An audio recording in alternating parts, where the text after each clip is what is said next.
always changing and evolving, for one thing. That's what I think psychedelic is to me, is experimenting and pushing the boundaries of sound. One of the definitions that we live by is manifesting from the soul.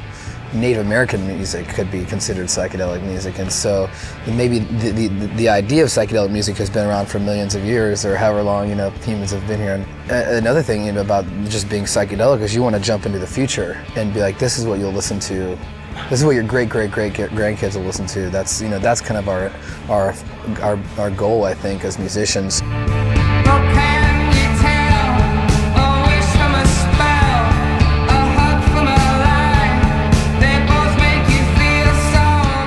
Phosphine is actually a chemical in your brain, and I don't know if you've ever looked up into the sunlight and pressed down on the side of your eye, and you see these like circles or shapes.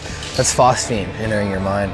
But the title, Phosphine Dream, is the idea of hope when hope doesn't even exist. Seeing light when light doesn't exist.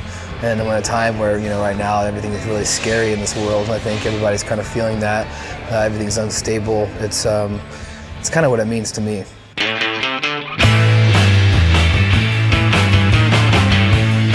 This album, the songs are a little bit shorter. We kind of explored a little bit different parts of our musical taste. We've always been a fan of Buddy Holly and early 60s, the Nuggets and Pebbles box sets. This is kind of just getting more of our influences out there. It's fun to do the unexpected, so I think for the next album, expect the unexpected again.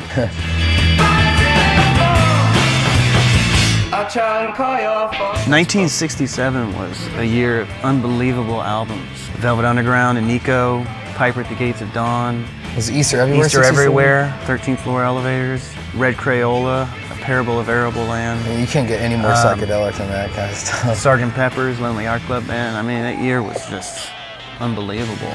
Piper at the Gates of Dawn and Sgt. Pepper's were being recorded right next door to each other at Abbey Road, so Pink Floyd would go over and check out what the Beatles were doing. The Beatles would come over and check out what Pink Floyd was doing. John Lennon probably had microphones set up in there, and knowing him, he probably did, he's like, we gotta do that, we gotta do that, we gotta do that.